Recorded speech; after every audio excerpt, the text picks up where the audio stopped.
Hi hello friends, welcome to day into சமையல். இன்றைக்கி நம்ம பார்த்திங்கன்னா ரொம்பவும் டேஸ்டியான அண்ட் சூப்பரான தேங்காய் பன் ரெசிபி தான் செய்ய போகிறோம். இது வந்து பார்த்திங்கன்னா அப்படியே பேக்கரியில் எப்படி நமக்கு டேஸ்ட் கிடைக்குமோ அதே மாதிரி ரொம்ப சிம்பிளாக எப்படி செய்ய போகிறோன்னு பார்க்க போகிறோம். வாங்க எப்படி செய்யலான்னு பார்க்கலாம்.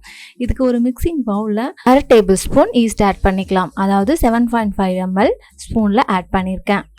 சக்கரை வந்து பார்த்திங்கன்னா 1/4 கப்புக்கும் மேலே 1/4 கப் ப்ளஸ் 2 டேபிள் ஸ்பூன் சர்க்கரை ஆட் பண்ணிக்கோங்க. இந்த சர்க்கரை நம்ம அப்படியே ஆட் பண்ணிக்கலாம், பொடிக்க வேண்டிய அவசியம் இல்லை. 1/2 கப் பால் எடுத்துக்கலாம். பால் வந்து பார்த்திங்கன்னா நம்ம கை பொறுக்கிற சூடு இருக்கணும். பாலை காய வைக்கக்குள்ள தண்ணி எதுவும் சேர்க்காம நல்லா கெட்டியாக காய வச்சு எடுத்துக்கோங்க. இப்போ தான் க்ரீமினஸ் கிடைக்கும். சூடான பால் தான் ஆட் பண்ணணும். ரொம்ப சில்லுன்னு இருந்தாலும் சரி, அதிக சூடு இருந்தாலும் சரி, ஈஸ்ட் வந்து ஆக்டிவேட் ஆகாது. இப்போ நல்லா மிக்ஸ் பண்ணி விட்டுக்கோங்க. நல்லா ஃப்ரெஷ்ஷான ஈஸ்ட்டை ஆட் பண்ணிக்கோங்க. நல்லா ஆள்பட்ட ஈஸ்ட்டை ஆட் பண்ணாலும் நுரைச்சி வராது. ஒரு 10 நிமிஷம் ரெஸ்ட்டில் இருக்கட்டும். பாருங்கள், 10 நிமிஷத்துக்கு அப்புறம் அந்த ஈஸ்ட்லாம் வந்து நல்லா பொங்கி வந்திருக்கு. இந்த மாதிரி வரணும்.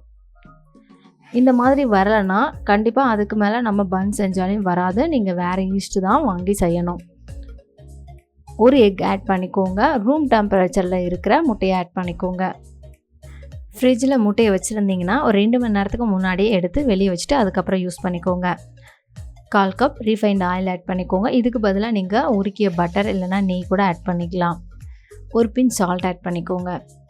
அப்போ தான் அந்த ஸ்வீட்டை வந்து நமக்கு எடுத்து கொடுக்கும். நல்லா மிக்ஸ் பண்ணி விட்டுக்கோங்க. இப்போ 2 கப் மாவு ஆட் பண்ணிக்கலாம். நான் வந்து 250 ml கப்பில் எடுத்திருக்கேன். 2 கப் ஆட் பண்ணி நல்லா மாவை ஜலிச்சு விட்டுக்கோங்க. நீங்கள் எந்த கப்பால் எடுக்கிறீங்களோ அதே கப்பால் எல்லா மெஷர்மெண்ட்ஸும் எடுத்துக்கோங்க. மாவை ஆட் பண்ணிவிட்டு நல்லா மிக்ஸ் பண்ணிக்கோங்க. மாவு வந்து இந்த மாதிரி நமக்கு ஒட்டுற மாதிரி இருக்கும். இது ஒன்றும் பிரச்சனை இல்லை. நம்ம கொஞ்சமாக சமையல் மேடை மேலே மாவை தூவிட்டு ஒரு 5 நிமிஷம் நல்லா இழுத்து தேய்ச்சிக்கலாம். அப்போ தான் நமக்கு அந்த பன் வந்து ரொம்பவே சாஃப்டாக கிடைக்கும். இந்த மாதிரி ஆட் பண்ணிக்கோங்க. ஒரு 5 நிமிஷம் மட்டும் தேய்ச்சி எடுத்துக்கலாம். இந்த மாதிரி நம்ம இழுத்து தேய்க்கக்குள்ள அந்த சாஃப்ட்னஸ் வந்து கிடைக்கும். பன்னில் சாப்பிட நல்லாயிருக்கும். மாவு மிக்ஸ் ஆகிடுச்சு. இப்போ நம்ம ஒரு பவுலில் நல்லா ஆயில் தடவிக்கலாம். இப்போ அந்த மாவை அதில் வச்சிடலாம். இந்த மாதிரி நம்ம ஆயில் தடவைக்குள்ளே அந்த மாவு வந்து காஞ்சி போகாமல் இருக்கும். அதுக்கு மேலேயும் லைட்டாக ஆயில் வந்து சும்மா தடவி விட்டுக்கோங்க. அதிகம் தடவ வேண்டாம், லைட்டாக தடவி விட்டுக்கோங்க. இதை ஒரு மூடி போட்டு நம்ம ஊற வச்சு எடுத்துக்கலாம். நம்ம ரூம் டெம்பரேச்சரை பொறுத்து நமக்கு சீக்கிரமாக உப்பி வரும். ஒருவேளை குளிர்காலத்தில் நீங்கள் செஞ்சிங்கன்னா அதிக நேரம் எடுத்துக்கும். வெயில் காலத்தில் செஞ்சிங்கன்னா ரொம்பவே சீக்கிரமாகவே பொங்கி வந்துடும். இப்போ அதுக்குள்ளே நம்ம ஸ்டஃபிங் ரெடி பண்ணிடலாம். ஒரு மிக்சிங் பவுலில் 1 கப் தேங்காய் துருவல் எடுத்துக்கலாம். இது ஃப்ரெஷ்ஷான தேங்காய். நீங்கள் டெசிகேட்டட் கோகோனட் தேங்காய் இருந்தால் நீங்கள் ஆட் பண்ணிக்கலாம். 1/4 cup orange colour 20 frutti add பண்ணிக்கலாம். Green colour tutti frutti add பண்ணிக்கலாம். 1/4 கப் ரெட் 20 ஃப்ரூட்டி ஆட் பண்ணிக்கலாம். இதில் நீங்கள் என்ன நட்ஸ் வேணாலும் ஆட் பண்ணிக்கலாம், அது உங்களோட விருப்பம். 1/2 டேபிள் ஸ்பூன் ஏலக்காய் தூள் ஆட் பண்ணிக்கலாம். ஏலக்காய் தூள் ஆட் பண்ணக்குள்ள அந்த ஃப்ளேவர் வந்து ரொம்ப டேஸ்டியாக இருக்கும். அதிகமாக ஆட் பண்ணக்குள்ள 1/4 கப் பவுடர் சுகர் ஆட் பண்ணிக்கோங்க. கட்டிகள் ஏதாவது இருந்தால் உடச்சி விட்டுருங்க. நீங்கள் முந்திரி, பாதாம், திராட்சை இதெல்லாம் கூட ஆட் பண்ணிக்கலாம். செரி இருந்தால் செரியும் ஆட் பண்ணிக்கலாம். 2 டேபிள் ஸ்பூன் உருக்கின நெய் ஆட் பண்ணிக்கலாம். நீங்கள் இதுக்கு பதிலாக பட்டர் கூட ஆட் பண்ணிக்கலாம். இந்த ஸ்டஃபிங்கில் சர்க்கரையை மட்டும் நம்ம கடைசியாக ஆட் பண்ணிக்கலாம். எப்போ பன் செய்ய போகிறீங்களோ அப்போ ஆட் பண்ணிக்கோங்க. நம்ம சர்க்கரை ஆட் பண்ணக்குள்ள அந்த தேங்காயோட சேர்த்து தண்ணி விட ஆரம்பிச்சிடும். இப்போ நல்லா மிக்ஸ் பண்ணி எடுத்தாச்சு. பாருங்கள், எவ்வளோ சூப்பராக அண்ட் கலர்ஃபுல்லாக ரெடி ஆகிடுச்சு. நம்ம இதில் நட்ஸ் எதுவும் ஆட் பண்ணலை. உங்களுக்கு விருப்பமாக இருந்தால் நீங்கள் ஆட் பண்ணிக்கோங்க. அவ்வளோதான், மாவு ரெடி ஆகிடுச்சான்னு நம்ம பார்த்துடலாம். பாருங்கள், 1 மணி நேரத்துக்கு அப்புறம் மாவு நல்லா டபுளாக உப்பி வந்திருக்கு. இப்போ சூடான கிளைமேட் இருக்கிறனால சீக்கிரமாகவே மாவு வந்து உப்பி வந்துருச்சு. ரொம்ப கூலாக இருந்தால் 2 மணி நேரம் கூட ஆகும் இந்த மாதிரி உப்பி வர. இப்போ இதை ஒரு வயிற்றில் ஒரு குத்தி எடுத்துடலாம். அவ்வளோதான், குத்தியாச்சு. இப்போ நம்ம மாவை மறுபடியும் ஜென்டிலாக மிக்ஸ் பண்ணிக்கலாம். இப்போது நமக்கு இதை வந்து நம்ம டபுளாக பிரிச்சுக்கணும். 2 சர்ஃபேஸ் வந்து நமக்கு தேவைப்படும். கட் பண்ணி எடுத்துக்கோங்க, சமமாக எடுத்துக்கோங்க. தேய்க்கக்குள்ளேயும் நல்லா சமமாக தேய்ச்சி எடுத்துக்கோங்க. அப்போ தான் மேலேயும் சரி கீழேயும் சரி அந்த பன்னோட அளவு வந்து கரெக்டாக இருக்கும். இப்போ நல்லா ரவுண்டாக தேய்ச்சி எடுத்துக்கோங்க. இப்போ நம்ம ரெடி பண்ணி வச்சுருந்த அந்த ஸ்டஃபிங்கை உள்ளே ஸ்டஃப் பண்ணிடலாம். நமக்கு இவ்வளோ ஃபுல்லாகவே நம்ம கவர் பண்ணிக்கலாம். பேக்கரிங்கெலாம் சென்டரில் மட்டும்தான் நமக்கு வைப்பாங்க.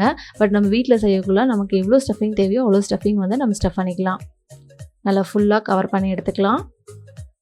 இப்போ இன்னொரு பேஸை வந்து நம்ம தேய்ச்சி வச்சுருக்கோம் இல்லைங்களா, அதையும் இது மேலே வச்சிடலாம். ஃபஸ்ட்டு இதை நல்லா க்ளோஸ் பண்ணிக்கலாம். மாவை நல்லா மேலேருந்து இழுத்து உள்ளே அழுத்தி விட்டுக்கோங்க.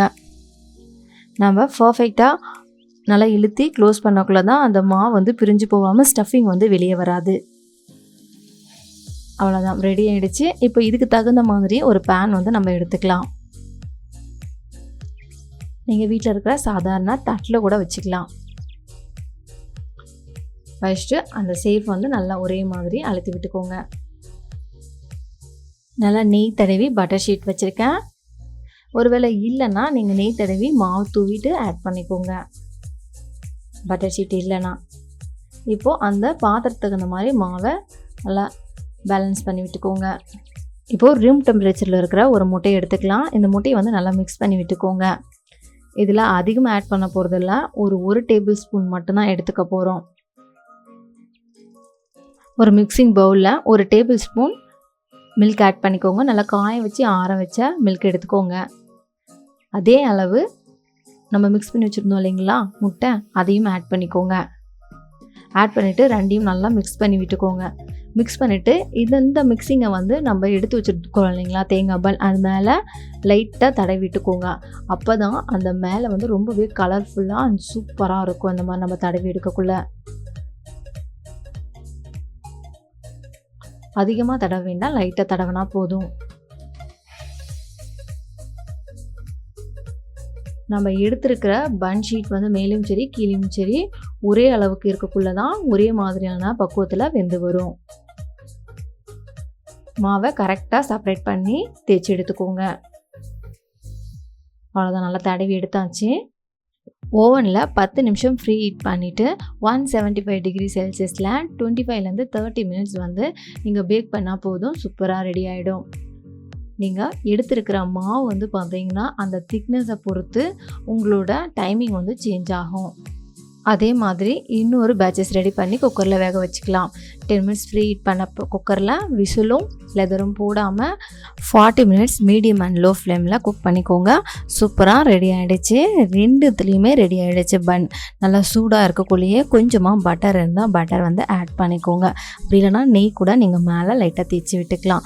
இந்த பன் வந்து முழுமையாக ஆறணும். ஆறினப்புறம் தான் நம்ம டிமோல்ட் பண்ணணும், இல்லைனா வேகாத மாதிரியான ஃபீல் வந்து நமக்கு இருக்கும். முழுமையாக ஆறிடுச்சு, ரொம்பவே சாஃப்டாக ரெடி ஆகிருக்கு பாருங்கள்.